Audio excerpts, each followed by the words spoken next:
د قرآن کریم د ترجمې 11 درس سورة البقرة 10 آیات. اعوذ بالله من الشیطان الرجیم بسم الله الرحمن الرحیم. وَإِذْ او کلچی وَإِذْ او کلچی قال وفرمایل ربک ربستا للملائکتی ملائکتا انی چی بیشک ز جاعلن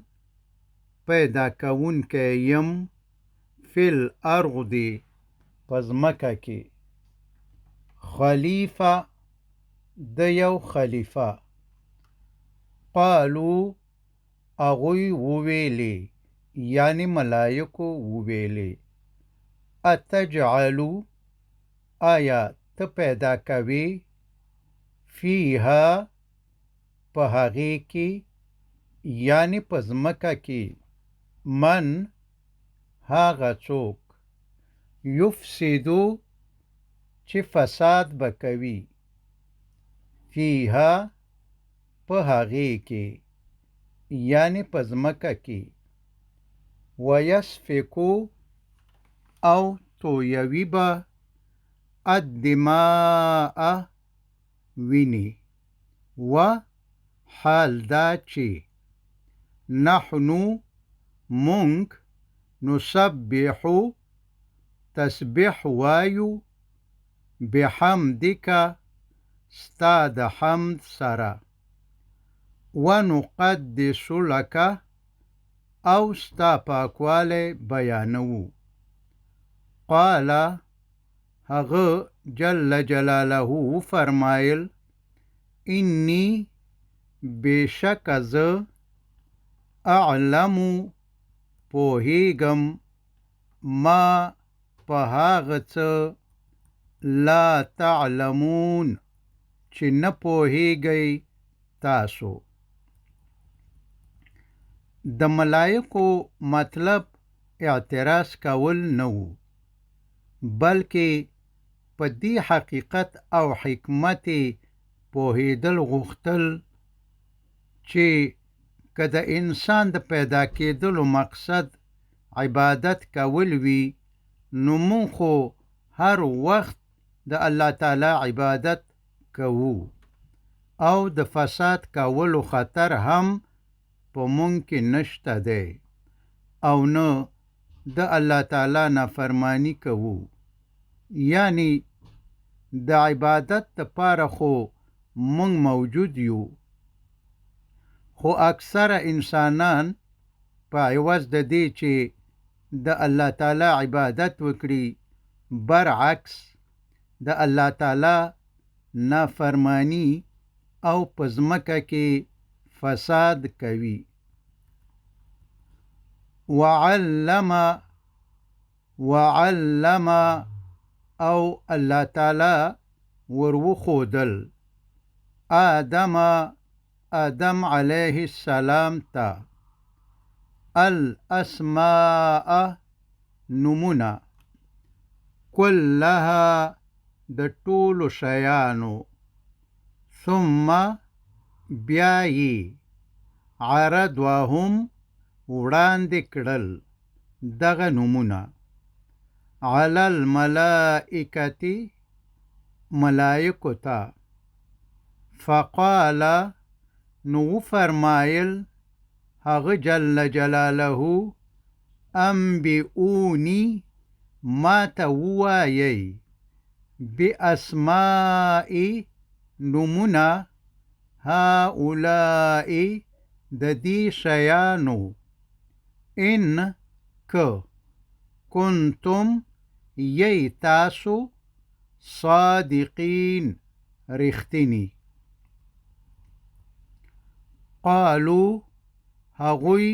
وویل یعنی ملائکو وویلی سبحانک ته پاکی لا علم لنا مونږ ته هیڅ علم نشته الا ما پرته د هغه علم نه علمتنا چې تا مونږ ته راښودلی دی انک بېشکه ته انت همدا ته العلیم ښه عالم الحکیم ښه حکیم یعنی حکمت والا یې قال الله تعالی وفرمایل یا آدم اے آدم علیه السلام انبئهم وخیا دویتا یعنی ملائکو ته وخیا باسمائهم نمونه د دې شیانو فلما نو کله چې انبأهم هغه یعنی آدم علیه السلام ورخودل هغوی ته یعنی ملائکو ته باسمائهم نمونه د هغې شیانو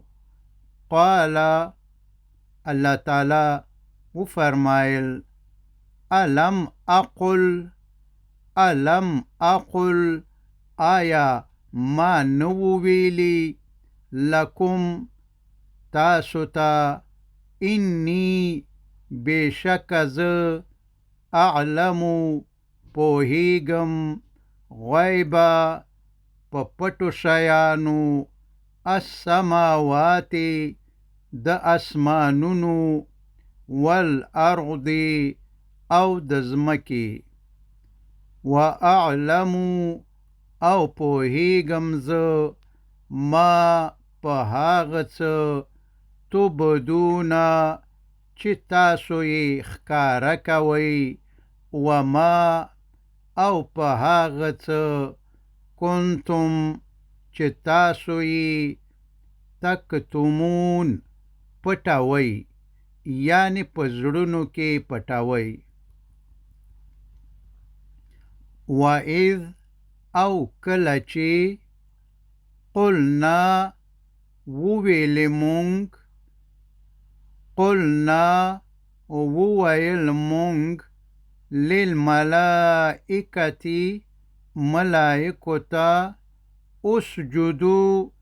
چې سجده وکړئ لآدم آدم علیه السلام ته فسجدو نو سجده وکړه دوی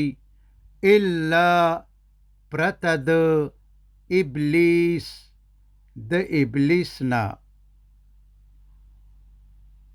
الا پرته د ابلیس نه یعنی ابلیس سجده و نکړه د تعظیم سجده و نکړه ابا هغه انکار وکړ واستکبر او تکبر وکړ وکانا او هغه من الكافرین د کافرانو نه